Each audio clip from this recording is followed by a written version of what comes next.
అమ్మో, బ్యాగ్స్ తీసుకొని ఎక్కడికో సర్దుకుంటూ వెళ్ళిపోతున్నాము అని అనుకుంటున్నారా? ఎక్కడికి అంటే తిరుపతి వ్లాగ్ అనమాట ఇది. మేము మా చిన్న పాప హన్వికకు పుట్టు వెంట్రుకలు తీయడం కోసమని తిరుపతి వెళ్ళామన్నమాట. మాకు దర్శనం టికెట్స్ బుక్ అవ్వలేదు, సీనియర్ సిటిజన్ టికెట్స్ బుక్ అవ్వలేదు. సో ఎలా జరిగిందో చూద్దామా? Let's go. ఏం చేయించుకోవడానికి వెళ్తున్నావు తిరుమలకి? అలా క్యాబ్ బుక్ చేసుకొని క్యాబ్లో స్టార్ట్ అయిపోయాం. టికెట్స్, ట్రైన్ టికెట్స్ సికింద్రాబాద్ నుంచి దొరికాయి. సో సికింద్రాబాద్కి మేము కార్లో వెళ్తున్నాం అన్నమాట.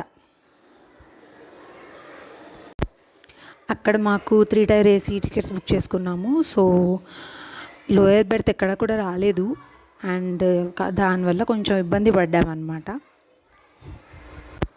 అయినా కూడా తిరుమల దర్శనం అంటే మాటలా, మనకి తిరుమలలో ఉన్న వెంకటేశ్వర స్వామిని రా అంటేనే మనం వెళ్ళగలుగుతాం. ఆ విషయం అందరికీ తెలిసిందే కదా. సో ఆయన మమ్మల్ని ఇలా రమ్మని చెప్పాడనమాట, టికెట్లు కూడా బుక్ అవ్వకుండా. అక్కడ మహికకు ఇంకొక అమ్మాయి పరిచయం అయింది. చిన్నదాంతో ఇలా పక్క కంపార్ట్మెంట్లో ఉన్న వాళ్ళు ఆడుకుంటున్నారనమాట. సో సమ్హౌ అలా ట్రైన్లో టైంపాస్ అయిపోయింది అండ్ కిడ్స్ కూడా ఎటువంటి గోల చేయకుండా హ్యాపీగా వెళ్ళిపోయాము. అయినా టోడ్లర్తోనూ ఇన్ఫాంట్తోనూ మనము ఒక ప్రయాణం చేయాలంటే చాలా కష్టం కదా. అదిగదిగో వచ్చేసాం తిరుమలకు వచ్చేసాం. మేము అలిపిరి మార్గం నుంచి కాలినడకలో వెళ్ళాము. మొత్తానికి సెక్యూరిటీ దగ్గర చెక్ ఇన్ అయిపోయి, మేము పిల్లల్ని ఎలాగో తీసుకెళ్ళలేం కాబట్టి అత్తయ్య గారు పిల్లలు పైకి కారులో వెళ్ళారు. అండ్ అక్కడ మహికన్ కొంచెం చాలా కన్విన్స్ చేయాల్సి వచ్చింది. మేము తర్వాత నేను, మా చెల్లి, మా హస్బెండ్, మా అమ్మ, నాన్న కాలినడక మార్గం ద్వారా స్టార్ట్ అయిపోయామన్నమాట. ఆల్మోస్ట్ టైం 12 o'clock అయిపోయింది మధ్యాహ్నం మేము స్టార్ట్ అయ్యేసరికి. సో మేము స్టార్ట్ అవ్వడమే లేట్గా స్టార్ట్ అయిపోయాం. టిఫిన్ చేసి స్టార్ట్ అయిపోయామన్నమాట. So that's how it went. అలా దేవుణ్ణి బాగా మొక్కుకొని మాకు పైగా దాకా ఎక్కడానికి చాలా స్ట్రెంగ్త్ ఇవ్వాలని కోరుకొని, ఓపిక ఇవ్వాలి అని కోరుకొని బయలుదేరామన్నమాట. ఓం నమో వెంకటేశాయ అనుకుంటూ. మేము వెళ్ళడమైతే వెళ్తున్నాం కానీ ఒక టార్గెట్ లాగా ఒక 5 hours రీచ్ అవుతాము అని అనుకొని స్టార్ట్ అయిపోయాము. వెళ్ళగానే ఫస్ట్ స్టార్టింగ్లో ఉన్న గుడిలోనే మాకు ప్రసాదం దొరికింది. సో ప్రసాదం తీసుకొని ఇలా బొట్లు పెట్టుకొని నామాలు పెట్టుకొని సరదాగా ఉందన్నమాట. సో అలా మేము స్టార్ట్ అయిపోయాము. ఓకే, నువ్వేంటి చెప్పు. ఓకే, ఆల్ ద బెస్ట్ బావా.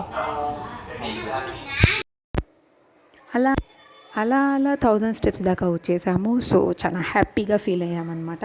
కానీ అనుకున్న టైం కంటే త్వరగానే వెళ్ళామన్నమాట 1000 stepsకి. దారిలో జింకలు కనిపించాయి. సో ఆ తర్వాత హనుమంతుని దర్శనం చేసుకొని బాగా మొక్కొని మా కోరికలన్నింటినీ లాక్ చేసేసి వచ్చేసామన్నమాట.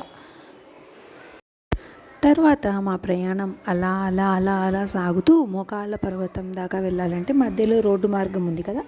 సో మేము అలా స్టార్ట్ అయిపోయాం. మేము రిపబ్లిక్ డే రోజు మేము వెళ్ళాం కాబట్టి మాకు అందరు అక్కడ కనిపించి ఫ్లాగ్స్ పెట్టారన్నమాట.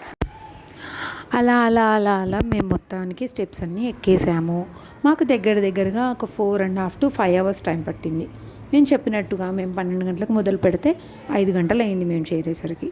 సో 5 గంటలకు మేము మళ్ళీ మాకు రూమ్ కూడా బుక్ అవ్వలేదు అక్కడ. సో మాకు తెలిసిన వాళ్ళు ఉంటే వాళ్ళ ద్వారా మేము ఒక రూమ్ బుక్ చేయించుకొని ఫస్ట్ ఆ రూమ్కి వెళ్ళి కొంచెం ఫ్రెష్ అప్ అయిపోయి గుండ్లు కానిచ్చేద్దాంలే అని గుండ్లు కొట్టించుకుందామని వెళ్ళిపోయామన్నమాట. మహిక పెద్దగా గోల చేయలేదు కానీ హన్విక మాత్రం చుక్కలు చూపించేసింది. అది ఎలాగో చూడండి మీరు కూడా. పాపం దానికేమో లాంగ్ హెయిర్ అంటే చాలా ఇష్టం. మేమేమో సరే ఇంకొకసారి గుండు కొట్టించుకుంటే చాలా బాగా పొడవుగా పెరుగుతాయి అని చెప్తే ఫైనల్లీ కన్విన్స్ అయ్యి హ్యాపీగా గుండు కొట్టించుకుంది వాళ్ళ నాన్న దగ్గర కూర్చొని. చూడండి ఆ ఫేస్, గోవిందా అని చెప్పి నాకు చాలా పెద్ద జుట్టు రావాలి స్వామి అని కోరుకుందట వెంకటేశ్వర స్వామికి.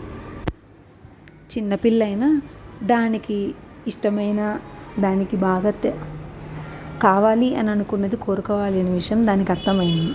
ఇక్కడ ఇంకా హన్వికకు గుండు కొట్టడం స్టార్ట్ చేసామన్నమాట. ఫస్ట్ టైం వెంట్రుకలు తీసినాం కాబట్టి వాళ్ళ తాతయ్యతో 3 కత్తెలు తీయించాం. ఆ తర్వాత దానికి మొహం కనిపించలేదు కాబట్టి అప్పటి వరకు ఏమి ఏడవలేదు. అదోండి మా నాన్నగారు ఫస్ట్ వెంట్రుకలు తీస్తున్నారు. తీసి దేవుడికి హుండీలో సమర్పిస్తామన్నమాట. ఆ తర్వాత చూపించింది సినిమా చూసేయండి మీరు కూడా. ఎంత మైండ్ డైవర్ట్ చేసినా, ఎంత కోఆపరేట్ చేస్తుందని అనుకున్నా, తీసేవాళ్ళు ఎలా తీసినా పిల్లలు కోఆపరేట్ చేయలేకపోతే మాత్రం ఎవరేం చేస్తారు చెప్పండి. సో సమ్హౌ తీసే ఆవిడకు జాగ్రత్తగా తీయని చెప్పి నేను అలా దాన్ని మాట్లాడిస్తూ స్టార్ట్ చేశామన్నమాట. సో వెనకల తీసేటప్పుడు హ్యాపీగానే ఉంది మేడం. తర్వాతనే స్టార్ట్ చేసింది బ్యారని. ఫైనల్లీ గుండె అయితే కొట్టించేసాం, కానీ దర్శనంకి ఎలా వెళ్ళాలా అనే ఒక టెన్షన్ అయితే మైండ్లో అలాగే ఉండిపోయింది. ఎందుకంటే మాకు దర్శనం టికెట్స్ దొరకలేదు కదా, మీ పిల్లలు ఉన్నారు. సో సర్వదర్శనంలోకి వెళ్ళాలా లేకపోతే అసలు ఏంటి సిచ్యువేషన్ అని అలా ఆలోచిస్తూ ఉన్నాము. ఫైనల్లీ మేము ఏమనుకున్నామంటే అమ్మ నాన్న వాళ్ళు ముందు రోజు వెళ్ళొస్తారు, అంటే మేము నడక మార్గంలో వెళ్ళిన రోజే వెళ్ళొస్తారు, అండ్ నెక్స్ట్ డే మార్నింగ్ మేము వెళ్ళి రావచ్చులే సుపథం ద్వారా అని డిసైడ్ అయ్యాం. ఇక నాకు వడిబియ్యం పెట్టారనమాట. వేడుక వడిబియ్యం అని అంటారు. సో పుట్టు వెంట్రుకలు తీసిన తర్వాత ఇలా వేడుక వడిబియ్యం అని పెడతారు. అలా మాకు ఇంట్లో పెట్టారు. మీకు ఈ సంప్రదాయం ఉందో లేదో కమెంట్స్లో మెన్షన్ చేయండి.